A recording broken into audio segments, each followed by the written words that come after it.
Let's talk about my two favorite lenses. Keep in mind, I didn't say the two lenses that I use the most, because if you follow my channel, you know I shoot Nikon. And the lens that I use the most by far for the Z system is the 24-120 f4. I just use that for a variety of subjects, genres. It's an excellent lens. So that's the lens that I use the most. But the two that I like banging around with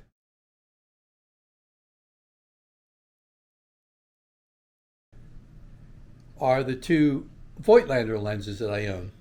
The first one being the 50mm f2 Apo, and the second one being the 75 1.5 lens. Now, why are they my favorites? Well, first of all, you probably are aware they're manual focus lenses, and in a way, it kind of reminds me of when I started photography, when I had nothing but manual focus lenses. But I think the real reason is because they just have a different look about them compared to other lenses that I've used. Now, when I had the DSLRs, I had Voigtlander lenses. I had the 58 and the 40 millimeters. So I'm pretty familiar with Voigtlander lenses. I've used them over the years. I just believe that the build quality, the look of these things, and the colors, the images you get off these lenses are just excellent. Now, for the Nikon Z mount with the 50mm, they also have the 1.0 lens, which in a perfect world I'd have that one as well. But I know I'd use the f2. It's a little bit smaller lens than the 1.0. It's not nearly as expensive.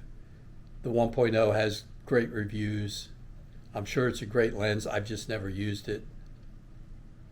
They've recently come out with a 28mm for the Z mount. If I were to get another Voigtlander lens, that's probably the next one I would get.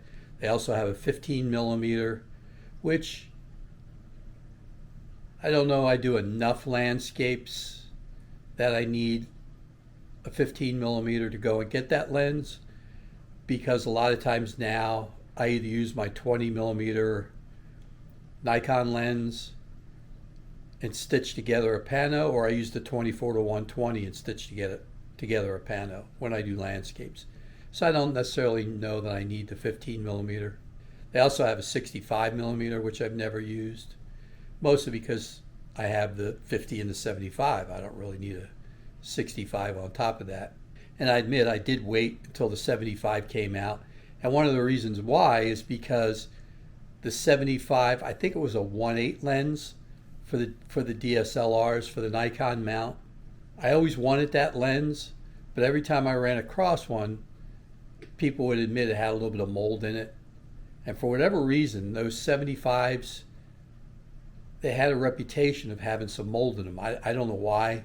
Not all of them did, of course, but especially the ones out of Japan, they seemed to have, the people would admit they had a little bit of mold in them. So I just shied away from that. I could never find a good clean one at a reasonable price. Now, why do I like the Voigtlander so much? Other than, like I said, that you don't have to do a lot of processing. When you shoot with these lenses, you could pretty much use the image that comes off these lenses straight out. Now, I will admit, I do add a little bit of contrast, especially with the 75. At times, I will add a little bit more texture and a hair of clarity, but I don't always do it. And the 75 is a little bit different look, obviously, than an 85. Comparing to the Nikon 85-1.8 lens, which I also own, over time I've come to like the Voigtlander 75 a little bit better. If you're looking for that perfect look, that really clinical look with a portrait, that 85-1.8 Nikon is hard to beat. The 75 has a little bit more of a, I guess you would call it a cinematic look than the 85. The Nikon 85, again, I'm not sure how to explain it properly, but it has a little bit more of a cleaner look, a more of a clinical look than the Voigtlander 75. And I kind of prefer it. Now, the Voigtlander 75 also has some vignetting. It has some chromatic aberration. The 50mm Apo, it's corrected so that you don't get chromatic aberration. You don't really get vignetting. So the 50mm is designed to be, again, more of that perfect look. However, it still has a little bit more of a cinematic look than the Nikon 50. And the Nikon 51.8 is one of the better lenses that they make for the Z system. It's an excellent lens. I own that one as well. And normally when I film my videos, I use that Nikon 50mm lens. It's a great lens. But so is the Voigtlander 50 f2 Apo. Now with the 75, some people might say, well, I don't like the vignetting. Well, A, you can fix it. And B, when it comes to portraits, and I know it's a personal style, if there's not a lot of vignetting, sometimes I add some anyway when it comes to portraits, even some of my regular shots. Are the Voigtlanders a little bit heavier than the Nikon lenses? Yes, they are. It's a little bit smaller maybe than the Nikon 50, slightly heavier, but this thing is just built. I mean, it'll last for as long as you want to keep your Z-mount camera bodies. With the 75, you do get some focus breathing. You really have to turn this barrel in order to get it in focus. It goes a long way around. So there is some focus breathing to it. So you have to get used to that. And at F1.5, you really have to nail that focus. I know with my Z8, one of my function buttons is set up to really zoom in and get close focus. I do use that on occasion, especially with portraits. Not always easy, because most times when I say portraits, it's just photos of my grandkids, and they like to move, obviously. So to get them to sit for a half a second, you almost have to take images of them kind of staring off into the distance where you know you're going to get 3-4 seconds, and then you could zoom in and hit that focus. And so of course you will miss more shots with these lenses than you will autofocus. But if I'm just bouncing around town and nothing is expected, or I have to hit the shot, or someone asked me to take a portrait and I know I have to get it fast and perfect, then I might switch to the Nikon 85 1.8 or even the Nikon 50. If I know I have a little time, then I prefer the Voigtlanders. So let's see if we can get a picture to one of these boats. Probably use the 75. So we went from the west side of the intercoastal over to the east side, over to the spillway where the boats come in and out, the Voigtlander Inlet. And I've got about at least 6 pairs of eyes on me, with people in cars in this parking lot right behind me. They've all been watching me walk around, try to snap a couple of pictures. Of course, they have their engines on, their radios on, so it's kind of hard, but I think I got a couple decent pictures of some fishermen. Okay, so we made it over to the ocean. I didn't think we would. I got stopped by multiple people that just wanted to talk. One I knew, one I didn't know. So it took me a while to get over here. I didn't think I was going to make it. It was just so hot by the time I got over here, but I had to at least show you the ocean before we head back. So there you go. Here's the Voigtlander Inlet. The boats head out to the ocean, a lot of fishing boats. I've had it in 1 or 2 videos before, but I'll come out of here and head out to the ocean. Came downtown for a couple minutes and I switched over to the 50mm. Everything I was shooting at the beach and the inlet was with the 75.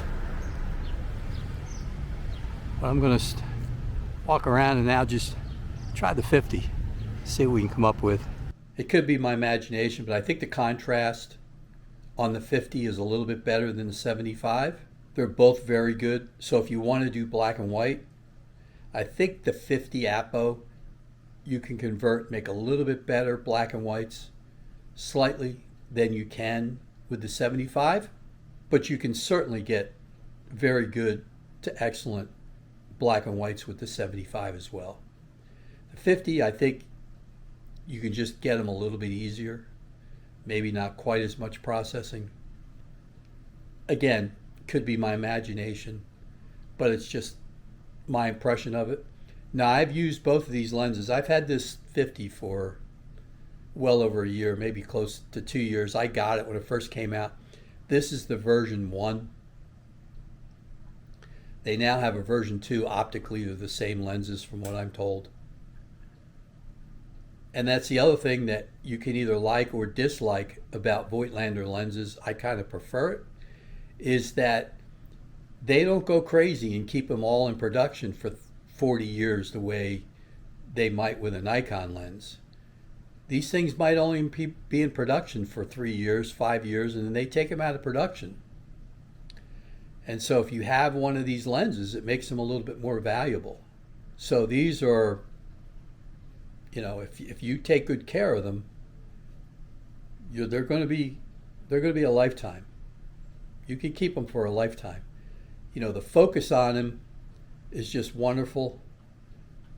They do, to set your apertures, they click very nice in place. They're a third of a stop, at least on the 50. I believe it's the same for the 75. The build quality is wonderful. I don't know if they're 100% weather sealed, but I don't take them out in the rain or things like that anyway. A little bit of drop isn't going to hurt it, but a full-on rainstorm, I wouldn't use these in the rain, no. But they are wonderful lenses. They're my favorite lenses. I'm not supported by Voigtlander. They don't give me any breaks. I buy my lenses either from Camera Quest, or I will admit the 75 I ended up buying from Map Camera in Japan. I mean, this thing came, it looked brand new. The only thing, it didn't come with the original box, and I saved 35% on the price. And you can't tell the difference between this and a brand new lens. There wasn't a scratch on it. It looked brand new, it just didn't have the box. And of course, you don't get a USA warranty. So that's the drawback of it, but you take your chance when you buy them. I've never had any issues when I've bought 2 or 3 lenses, different types of lenses from Map Camera over in Japan. Never had an issue with them. Highly recommend it. And if you want to buy it in the US, I'd go to Steve at Camera Quest if you want to buy them in the US. I believe that's where I got the 50, was from Camera Quest. And my old F-mount lenses I had gotten from Camera Quest. So I recommend them as well. Thanks for watching. Take good care. Please like and subscribe. And I'll see you the next time.